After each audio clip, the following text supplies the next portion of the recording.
اس کے خیال کے ساتھ ہی وہ وہاں سے تیز تیز قدم اٹھاتا جنگل کی طرف چل پڑا۔ جنگلی لوگ یقیناً ٹام کا تعاقب کر کے اسے بھی ہلاک کر دیتے اگر وہ جہاز کے مسافروں کو قتل کرنے میں مصروف نہ ہوتے۔ ٹام کو بالکل خبر نہیں تھی کہ پیچھے جہاز کے مسافروں اور عورتوں بچوں کے ساتھ کیا بیت رہی تھی۔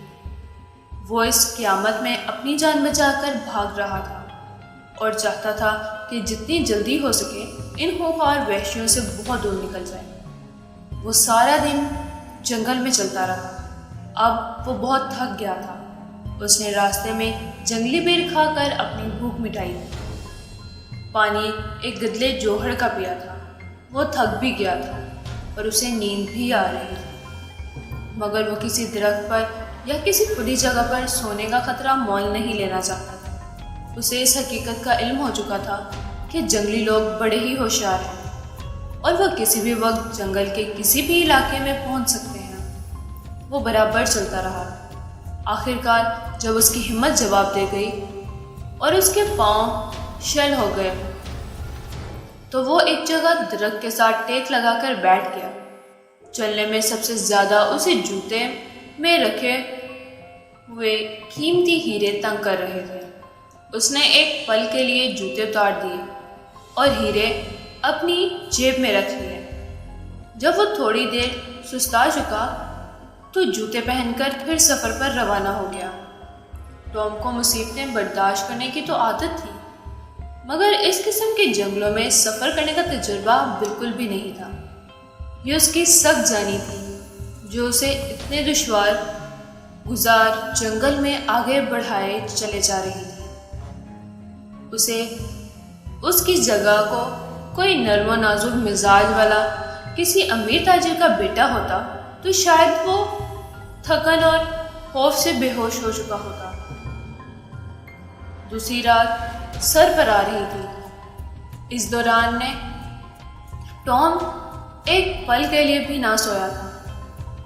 اس نے فیصلہ کر لیا کہ وہ یہ رات سو کر بسر کرے گا اور اگلی صبح کو اپنا سفر دوبارہ شروع کر دے گا۔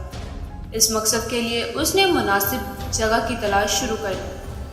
وہ رات کا اندھیرا پھیلنے سے پہلے کسی موزوں جگہ پر اپنا ٹھکانہ بنا لینا چاہتا تھا۔ اس نے ارد گرد پھیلے ہوئے ٹیلوں کا جائزہ لینا شروع کر دیا۔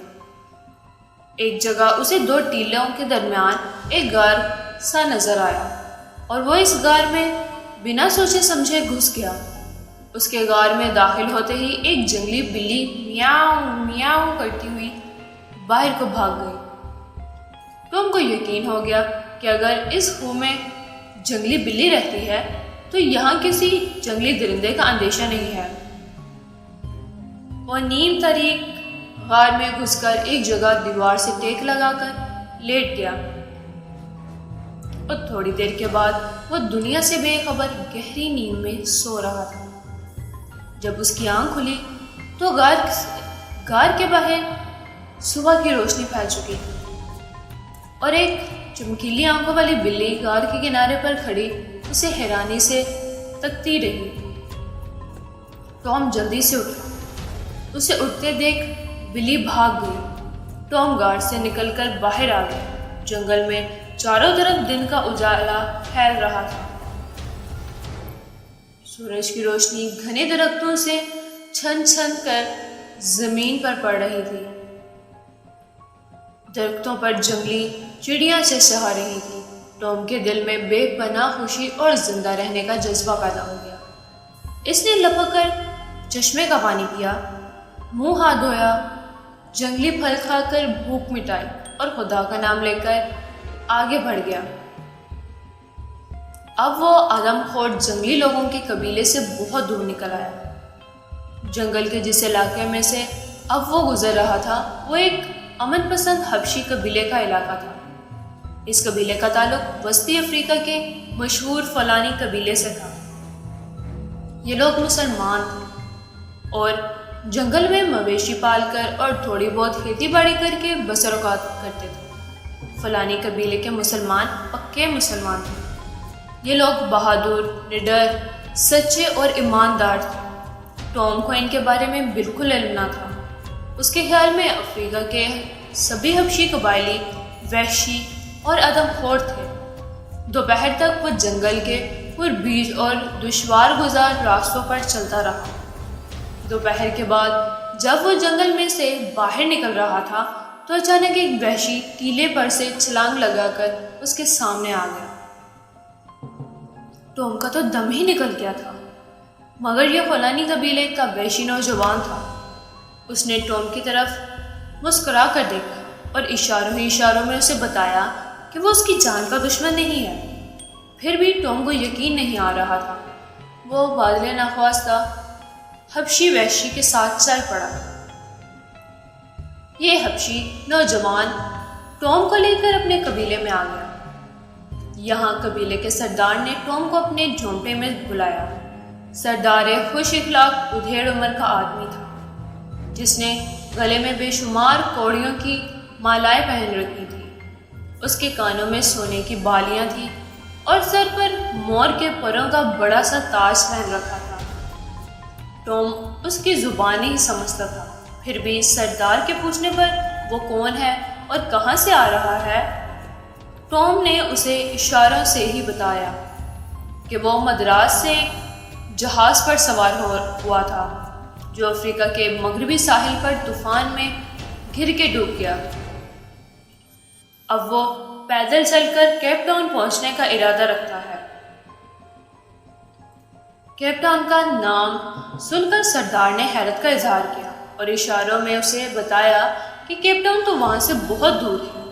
ٹوم نے کہا کہ چاہے کیپ ٹاؤن کتنی ہی دور کیوں نہ ہو، اسے ہر حالت میں وہاں پہنچنا ہے۔ سردار نے اپنے ساتھی کو اشارہ کیا۔ ساتھی ٹوم کو ساتھ لے کر ایک جھونپڑے میں چلا گیا۔ یہاں اس کی خاطر تواضع موٹے ابلے ہوئے چاولوں اور شکرکندی سے کی گئی۔ اس کے بعد اسے جنگلی پھل کھلائی گئی۔ ٹوم نے جوتے میں چھپے ہوئے ہیروں کے بارے میں سردار کو کچھ نہ بتلایا، حالانکہ اگر وہ سردار کو بتانا چاہتا تو اپنے جوتے میں چھپے 2 بڑے قیمتی ہیرے چھپا کر لے جا رہا تھا تو وہ اسے بھی کچھ بھی نہ کہتا، بلکہ ہو سکتا ہے کہ ان ہیروں کی حفاظت کا اہتمام کرا دیتا اگر وہ سردار کو اس بات کا بتا دیتا، لیکن اس نے نہیں بتایا۔ اس لیے جیسا ہم بیان کر چکے ہیں، فلانی قبیلہ مسلمان قبیلہ تھا اور یہ لوگ انتہائی ایماندار اور بہادر ہوتے ہیں۔ وہ رات ٹوم نے ایک جھونپڑی میں بسر کی اور آرام سے سویا۔ صبح وہ اٹھا تو وہ حشاش بشاش تھا، اس کی تھکن اتر چکی تھی۔ وہ بہت جلد وہاں سے نکل جانا چاہتا تھا، مگر اب سردار کی زبانی اسے معلوم ہوا کہ آگے بے حد گھنا اور خطرناک جنگل شروع ہو رہا ہے اور وہ اسے اکیلا کبھی عبور نہیں کر سکتا۔ یہ ایک نئی مشکل آن پڑی تھی اس پر۔ سردار نے فوراً ایک ڈولی کا انتظام کیا۔ ڈولی میں کھانے پینے کا کافی سامان لاد کر ٹوم کے ساتھ 6-7 آدمی کیے اور اسے بڑی گرم جوشی سے رخصت کیا۔ ٹوم ڈولی میں مزے سے بیٹھ گیا۔ کہاروں نے ڈولی اٹھائی اور یہ سفر یوں ہی شروع ہو گیا۔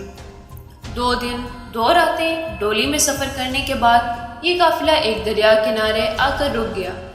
یہاں فلانی قبیلے کے لوگوں نے ٹوم کو ایک دوسرے قبیلے والوں کے سپرد کیا اور خود واپس چلے گئے۔ دوسرے قبیلے والوں نے بھی ٹوم کی بڑی خاطر مدارت کی، اسے اپنے خاص مہمان کی طرح رکھا۔ اگلے روز اسے اپنے کچھ آدمیوں کے ساتھ کشتی میں سوار کرا کر رخصت کیا۔ یہ کشتی کا سفر دریا میں 3 روز تک جاری رہا۔ چوتھے روز ایک چھوٹے سے قصبے کے قریب پہنچا تو قبیلے کے لوگ ٹوم کو قصبے کے ایک بوڑھے کے حوالے کر کے واپس چل دیے۔ یہ ادھیڑ عمر کا آدمی اس قصبے کا چوہدری تھا۔ وہ ٹوٹی پھوٹی انگریزی بول لیتا تھا۔ ٹوم نے اسے بتا دیا کہ وہ کیپ ٹاؤن جانا چاہتا ہے۔ بوڑھے نے اسے تسلی دی اور کہا کہ قصبے میں ہر ہفتے کے بعد ایک بڑی کشتی آیا کرتی ہے۔ یہ کشتی تمہیں سمرسٹ ٹاؤن تک لے جائے گی۔ وہاں سے تم گاڑی میں سوار ہو کر 3 دن کا سفر کرنے کے بعد کیپ ٹاؤن پہنچ جاؤ۔ اتوار کی شام کو ایک بڑی سی کشتی دریا کے کنارے آن لگی۔ بوڑھے نے ٹام کو اس کشتی میں سوار کروا دیا۔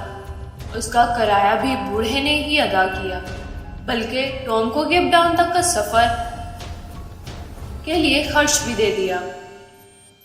جب تک کشتی دریا میں نظروں سے اوجھل نہ ہوئی، نیک دل بوڑھا کنارے پر کھڑا ٹام کو ہاتھ ہلا ہلا کر رخصت کر رہا تھا۔ ٹام اس بوڑھے کے ہمدردانہ سلوک اور انسان سے محبت کے جذبے سے بہت متاثر ہوا۔ اس نے دل میں فیصلہ کر لیا کہ زندگی بھر اس کے احسان کو ہرگز فراموش نہیں کرے گا۔ کشتی ساری رات اور اگلا سارا دن بھی دریا میں چلتی رہی۔ وہ کئی جنگلوں کے درمیان سے گزری۔ راستے میں ٹام نے دریا میں ان گنت دریائی گھوڑے اور مگرمچھ دیکھے جو کنارے کی دھوپ میں بے سدھ لیٹے ہوئے تھے۔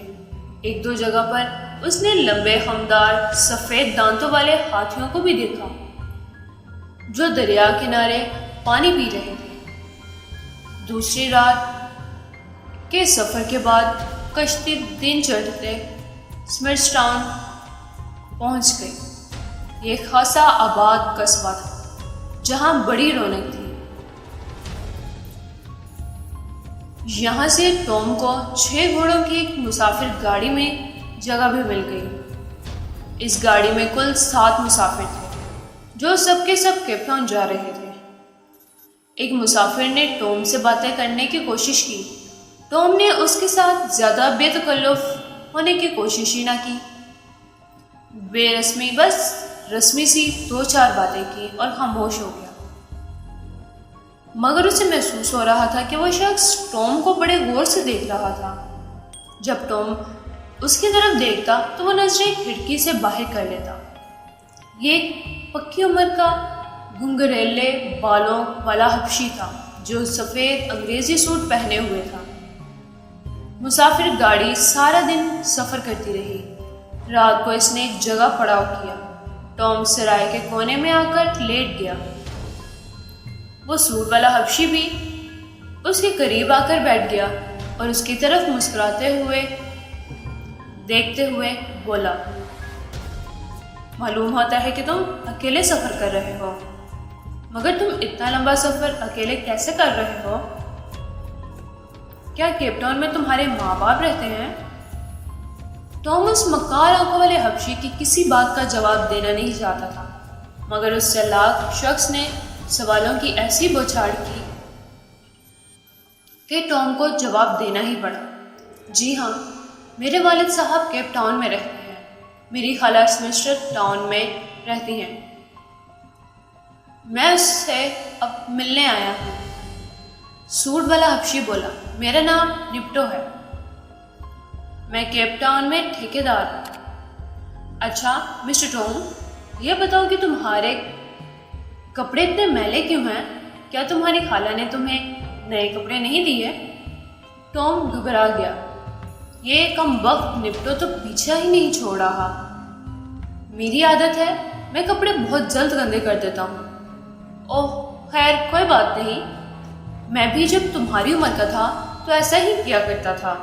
کیا تمہیں مچھلی کے شکار کا شوق ہے؟ جی نہیں۔ اور شیر کے شکار کا؟ جی نہیں۔ مگرمچھ کے شکار کا؟ جی نہیں، بالکل نہیں۔ اور میرا خیال ہے ہاتھی کا شکار بھی تم نے کبھی نہیں کیا ہوگا۔ مجھے ہاتھی کے شکار کا بہت شوق ہے۔ پچھلے برس میں نے 2 ہاتھی مارے تھے اور ان کے دانت کیپ ٹاؤن میں جا کر بیچے تھے۔ کیپ ٹاؤن میں تمہارے والد کیا کرتے ہیں؟ ٹام بڑی مشکل میں پھنس گیا۔ اب وہ کیا بتاتا کہ اس کے والد کیپ ٹاؤن میں کیا کرتے تھے؟